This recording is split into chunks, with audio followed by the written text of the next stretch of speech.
Welcome to the show, Zach Blair. Look, we got the whole squad. Zachary, What's up, boys? Happy to be on. What are you getting? You Zachary getting an Blair. MRI back there or what? What are you doing? Nah, man, I'm actually at work right now. I got a job unlike Roby, so I have to actually do stuff in my off seasons. What are you Hey, doing? guess what? My pocket's still deep. Man, you got that rain fire money. I got that cologne money, and it wasn't a lot, so it is what it is. Hey, ain't that the truth? Ain't that the truth? Yeah. Hey, Zach. All right. First and foremost, why Milano Seaman? Honestly, Coach Ward. Just seeing a defensive coach come out, and sign as their head coach, and it was like, all right, so that's what they're trying to do, and their defense obviously being dead last. It's like, that's something I thrive in. Where it's like, all right, come on, y'all at this level, we're gonna try to improve this. I mean, Cologne's defense last year went from 17th to 3rd overall in yards, which obviously, point differential didn't really help out, but it is what it is. So, I kind of thrive in those situations, and everybody always wants to join the Rain Fires, and I'm like, let's kind of help develop the team. Let's bring something up. So, just a weird little thought process. You've played in a bunch of different countries now. What was that a factor of going to Italy, wanting to live in Italy and experience that culture? Actually, my first ever import season was in Italy. I played in Ancona. Okay. So, yeah, and in 2017, that was my first ever import season. I was 21. I finished college in fall of 2016, and I was on a plane January of 2017 and flying to Italy. So, wow. Okay. Yeah, missed my own pro day. I was in Italy, and I got the notifications of being male athlete of the year and All-American while I was already playing overseas. I took 5 online classes just so I could stay in college. Wow, I love that. That's awesome. I didn't know that. Ancona, the Dolphins. Yeah, Roberto Ritelli, he's still there, man. Wow, man. Yeah. Well, it's funny because my first ever week of being an import, I ran into Luke Zaraka. Wow. He was actually in Ancona, my first ever weekend out in Ancona, and again, me and him just 8 years later, we're still in the same league.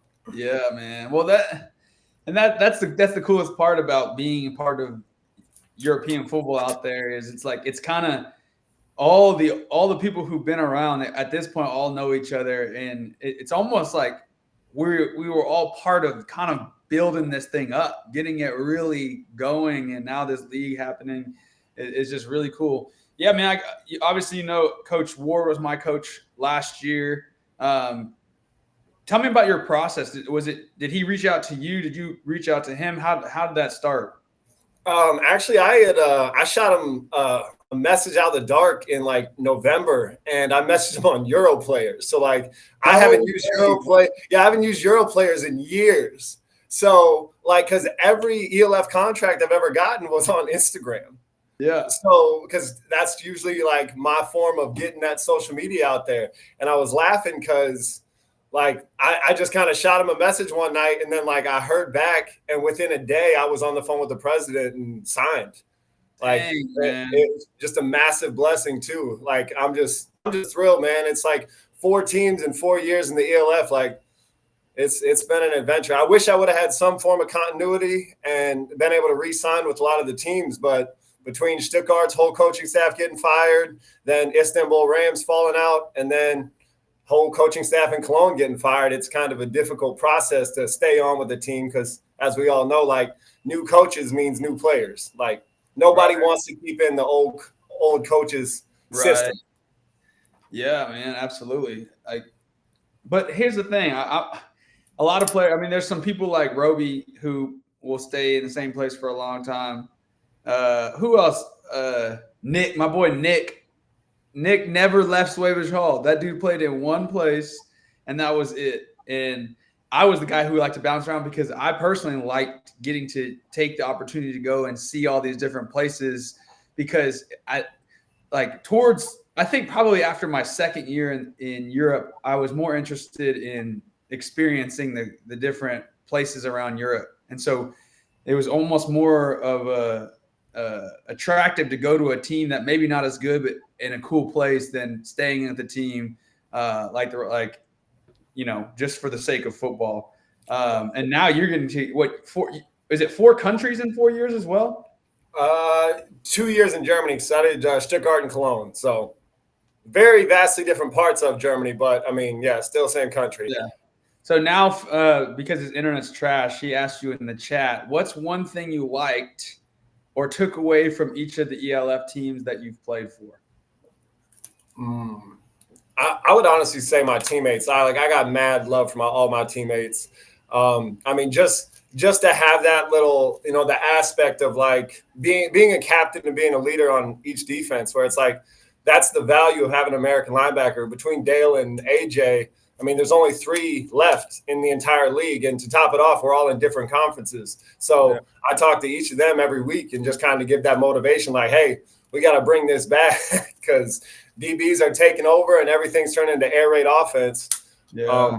But as far as like my, bonds with everybody, I got friends in Turkey now. I got friends in Cologne, Stuttgart, plus all of my UK boys that I played with in Cologne. They're all, lifelong best friends. So what I love just is the ability. It doesn't matter how old I get, I will always have a place to stay in any of those European countries. So just those relationships and, God willing, it's going to go on for a couple more years. And to hit on what you said earlier about just different travel in different places, what I laugh is the second year in a franchise for me has always historically been extremely less fun. Like it's not an exciting adventure again because you already know everything about the city and the town. And most of the time you get back, teams are like, all right, here are your house keys. Good luck. You don't get that year 1 treatment. You don't have anybody taking you out to eat. Nobody taking you around to show you the city. They're just dropping you off like, good luck. Here's your SIM card. Yeah. Yeah. And it's like, dude, I'm still a foreigner here. Like, facts, dude. That's so facts. The best part though is like you just get comfortable with being uncomfortable. Like that's kind of the European experience. Yeah, I got a giant American flag on my arm too, so like I stick out like a sore thumb. I look like a GI Joe, and Turkey that was interesting, but Germany is okay.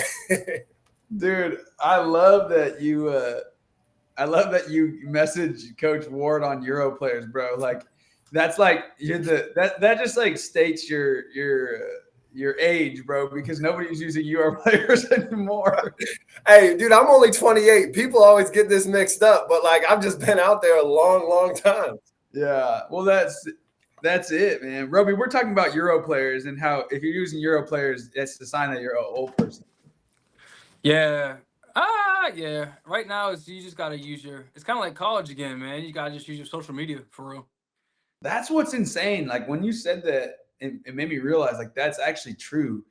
Social media is actually the outlet how you get to teams now, which is wild. Because when I wanted to join the ELF just because my wife was like, hey, can we go to Europe? I was like, bet. I literally DM'd the Helvetic Guards. That was how I literally DM'd them. I was like, hey, y'all need an import? Hey, but Silas, it's different, man. It's so your name is a lot different than just a guy from Keenan and Kel from Wichita State. I mean, it's way different if he hits up them or Silas Cecilia hits them up because your name is already known in Europe. Yeah. So that's another part guys got to understand too, is that all this like bouncing around like we've been talking about teams in the ELF, that's not going to happen anymore because a lot of coaches are starting to look at the UFL and the NFL bounce backs. And you really got to, like we said last time, is kind of step your game up, Rush. You're going to be kind of getting looked at in the back. Yeah, that's facts. Roby, at least we got God on our side, and we about to be on the All-Star team again. There's one goal, that's it. Like that's it. We pushing the word of God and just moving on from there. I'm excited though. The whole. I don't actually say my team's name too often. I just say I play Milan, and then leave it at that. But, I mean, everything else, like I'm excited. Just new teammates. I've been already reaching out to all the linebackers and stuff, and it's just like. Some of these teams, like they have all the athletes and all the pieces. They just need a voice of confidence. It's like you can't ever go into a situation thinking you're going to get your butt kicked and it's going to turn out well. Like, and that's just not how I'm built. So we're just going to move forward and try to make the best. Plus, Zach, I got a question. When you come over and play on these different teams, how is it being a team leader? Like, is it hard for you to become a team leader and kind of be that voice of the defense, or is that just something that the coach puts you in that position and you already you take it over because you think you should have that role, or is it just something that kind of just flows? I mean, I would just say it's just kind of God-given, just my ability to not be shy. Like, I moved around a bunch growing up, so I was always forced to be in new cities, new states, new schools, had to, have a lot of friends. And the thing that always gets me about defense is, like, if you're a linebacker, you have to be the most vocal because I'm talking to the D-line in front of me and I'm talking to DBs behind me. Everybody will tell you corner or safety or this or that is the hardest position on the field. My opinion is linebacker because I have to cover 6'3" tight ends running down the seam while also hitting a 240-pound fullback in the A-gap. Then I got to take on pulling guards. So it's like physically demanding. I mean, I usually tell my teams, don't be having me cover two system. I got that horse collar for a reason. I am downhill. Like there's no point. I should not be 20 yards downfield. It just doesn't make any sense. But I have to, you have to see wide receivers coming on the inside, and then you also have to, be able to play the sweeps. I've had to try to tackle Roby. I never, unfortunately, got a chance to tackle Silas. Yeah. I was actually watching his highlights earlier, and I'm like, I don't know if I could have done it. Because you hurdled. That's just not something I deal with. Bro, that was back in the day, bro. That was back in the day. I didn't age like Roby's still running exactly the same way. I don't know. Maybe I would have had some more of those highlights if I had a little bit more help on offense this year. I had a struggle bus, man. I don't care what anybody says. The difficulty of playing overseas, it's a lot harder because instead of being, a D1 starter, which a lot of the imports are, they're D1 starter on teams with stacked teams in the States. So you have 6 other All-Americans on your team in America, and you're a good starter. When you bounce overseas, you could possibly be the only good starter on the field. So if you don't have that, that little extra push for that greatness, it's going to be a rough season. Yeah, and you, as a ball carrier, you guys got no help. That's what I like about defense. I don't have to rely on anybody. Yeah. I'm going to tackle people regardless. You guys, you need somebody to block for you. You need somebody to throw for you. Offense is a different breed. If you're not locked in with the quarterback already, that's a scary thought. Yep. And then for whatever reason, it's like half the time I've played in Europe, if not more than half the time, our quarterback has gone down. And it's like, and then what do you do when your quarterback goes down, bro? I tell everybody this, and it's like in Istanbul, people forget, like, I didn't have my DB got hurt week 1. So it's like I had nothing but Turkish DBs around me. We had the number 2 rush defense, dead last pass defense. What am I supposed to do? Because Clark set the record against me. It's like 700 yards. Roby was on the field that day. I'm like, what am I supposed to do? Yeah, I remember that game. I remember that game in Istanbul when we were in the middle of the game and they started their prayer or whatnot, and they had all the going nuts. Everybody didn't know what was going on. Every single day. I didn't know Turkish people knew how to play football, bro. I honestly was so surprised when I saw Istanbul in the league the first time. I was like, did they even know how to play football over there? They got some tough rascals down there. I'll tell you that. I got to be honest, and that breaks my heart for a lot of my Istanbul teammates because, like, there was some dogs on that field. I had 3 linebackers that couldn't speak English. They were all next to me, and they were some dogs. Like, they had no care for their bodies. They were smacking everything. And I'm like, and it's difficult for them to even get out of their country. Like, they had to pay a fine every single time they left the country. So we would have a different home team roster than we did away team because a quarter of our players couldn't travel. Wow, that's crazy. They weren't allowed to leave the country. Bro, that is actually crazy. That's crazy. Hey, back to Milan. I think Milan was 2-10, 1-9. What were they last year? 2-10. 2-10. That's you're walking into a pretty tough situation there. How do you think you're gonna turn that around? How do you think you're going to get into more of a winning record? I mean, honestly, I like the underdog thought process. Like, all right, think we suck. I'll see you guys week 1 at the Raiders Stadium. Like, that's all the thought process. And everybody's good when they can have both dimensions against the defense. But if you put an American linebacker on the field, you're a one-dimensional offense now. Like, you're not going to be able to run the ball 30, 40 times with great success. So I just think about it like that. Do what my job is. So I'm going to shut down the run. I'm going to take that off the table instantly. And plus, I'm blessed to play with Zach and Patrick on my team. So I got a running quarterback and an American running back that I will go against every single day. So that's already going to be the number 1 athletes I'm facing all season. Zach's like 232. Our QB is going to run through some people's faces. No one understands that yet. But now we got a running offense that can control the clock, and you got a defense that shuts down the run. Plus, we got a shutdown corner. It's like I'm sunny side up always. I will always be positive walking into anything, because if you think you're gonna suck, you're gonna suck. Yeah. But that's just not the mentality. So I'm excited. I mean, everybody can rank us last. I see it. I'm okay with it. Keep us there. I'll see you guys week 1. That's the right mentality, man. That's good. I love it. That's good. Man, I see Glenn in this chat too. I'm actually kind of happy I don't got to tackle him again, because like last year, I'm pretty sure he dislocated my left shoulder. I mean, I hit him, but like it definitely hurt. Glenn is sneaky, bro. He's sneaky. Bro, his thighs are ridiculous. Like I ain't batting that way, but like dude can squat like a house. I remember the old Glenneth, the young Glenneth, where he was fumbling everything he touched.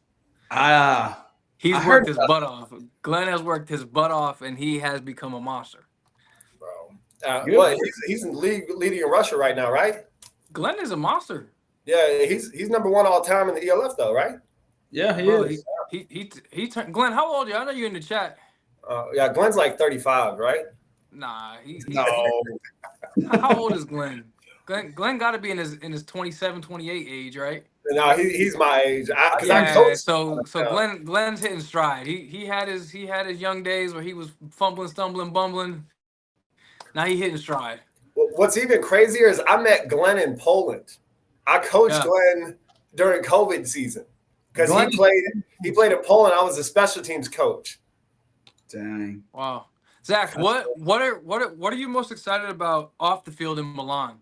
Like, there's a whole bunch of stuff to do. So what's one thing? Have you ever looked at anything?